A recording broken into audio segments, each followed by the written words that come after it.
Hello everyone. बहुत time से मुझे बुक पढ़ रही थी मैं। मुझे बुक पढ़ने का काफ़ी शौक़ है। इंटेलेक्चुअल बुक्स होती है, सेल्फ हेल्प बुक्स होती है, पर I somehow fail for this book, the art of over thinking. मतलब आप सोचो, ओवर थिंक करो, पर समटाइम्स हम ओवर थिंकिंग इसीलिए करते हैं क्योंकि हम कंफ्यूज हो जाते हैं किसी चीज़ की वजह से। हम सोचते हैं कि ऐसा होना चाहिए, ऐसा क्यों होना चाहिए, फिर हम उसी का आंसर भी दे देते हैं। मुझे हर कोई कहता है कि तुम बहुत ओवर थिंक करती हो, पर मुझे लगता है कि मुझे क्लैरिटी तक पहुंचने में थोड़ा टाइम लगता है। कभी कभी किसी चीज़ के लिए बहुत एक्साइटेड होती हूँ तो मैं शायद बहुत बोल देती हूँ, but I don't over think. हाँ, पर जब ओवर थिंक करती हूँ तो मुझे पता है कि मैं बहुत ज़्यादा ओवर थिंकिंग कर रही हूँ। इसमें एक लाइन है, I don't think your expectations were the problem, you do so much for the people you love and therefore you expect things from them too, and that's completely okay. मतलब बहुत सारी confusion एक ही sentence में या फिर 3-4 sentence में, एक ही para में ख़त्म हो गई। It's okay to expect higher from everyone. It's okay to expect higher from yourself. It's okay to expect higher from universe. यही तो यहाँ पर लोग सिखा रहे हैं कि क्यों तुम लिमिट में एक्सपेक्ट करते हो, तुम क्यों यूनिवर्स की शक्तियों पर इतना ज़्यादा डाउट करते हो।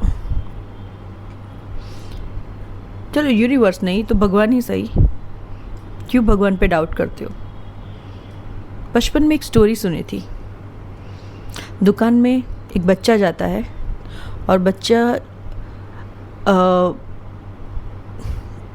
चॉकलेट के लिए, एक दुकानदार उसको, बच्चे को चॉकलेट के लिए बोलते हैं। तो वो जो भी है, वो जार है, जार को खोल के उसमें से आप चॉकलेट ले लो, ये बोलते हैं। तो वो खुद से चॉकलेट लेता नहीं है बच्चा।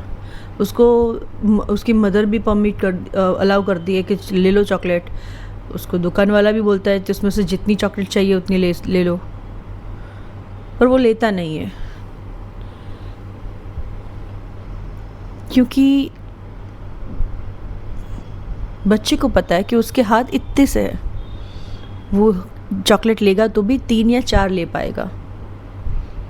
पर जब दुकानदार देगा या फिर मम्मी देगी, शायद दुकानदार देगा, तो वो ज़्यादा चॉकलेट मिलेगी क्योंकि उसके हाथ बड़े हैं। उसी तरह हम भगवान से मांगते हैं अपनी औकात के अनुसार। जब भगवान हमें देते हैं तो उसमें शायद कोई लिमिटेशंस ही नहीं है। यहाँ पर एक्सपेक्टेशन हमें पीपल के लिए बोला गया है शायद, पर इसी से मुझे ऐसा लगता है कि हम यूनिवर्स से एक्सपेक्ट कर रहे हैं, भगवान से कुछ एक्सपेक्ट कर रहे हैं, हम हार्डवर्क भी कर रहे हैं, तो क्यों एक्सपेक्ट ना करें। ऐसे बैठे बैठे तो मांग नहीं रहे। मैं ये नहीं कह रही हूँ कि भगवान को भी हमें कुछ देना चाहिए, पर हम हार्डवर्क कर रहे हैं तो हार्डवर्क की शक्ति मिल रही है। अगर हमारी बॉडी में कोई लिमिटेशंस नहीं है तो एक्सपेक्टेशंस में क्यों। नेवर एक्सपेक्ट लो, एक्चुअली ऑलवेज एक्सपेक्ट हायर। और अगर तुम्हें कोई कहे ना कि तुम बहुत सोचती हो, तुम बहुत ज़्यादा एक्सपेक्ट करती हो, इट्स ओके, ज़्यादा एक्सपेक्ट करो। हाँ, आप उनसे एक्सपेक्ट नहीं कर सकते जिसकी देने की औकात ही नहीं हो। आप यूनिवर्स से एक्सपेक्ट कर सकते हैं, भगवान से एक्सपेक्ट कर सकते हैं। किसी भी ह्यूमन पे एक्सपेक्ट करना इट्स चाइल्डिश। आप जानवर से एक्सपेक्ट कर सकते हो क्योंकि उनकी भी प्यार देने की औकात ज़्यादा है। यहाँ पर औकात का मतलब कैपेसिटी। वो जानवर सबसे ज़्यादा प्यार देते हैं। बिना किसी एक्सपेक्टेशन के। वो ये नहीं सोचता, अगर आप कुत्तों को मारो भी ना तो वो डरेगा, पर फिर भी वो आप ही के साथ रहेगा, वो घर छोड़ के चला नहीं जाएगा, क्योंकि वो आपसे प्यार करता है। वो ये एक्सपेक्ट नहीं करता कि वो ये मुझे मारेगा तो मुझे खाना नहीं देगा।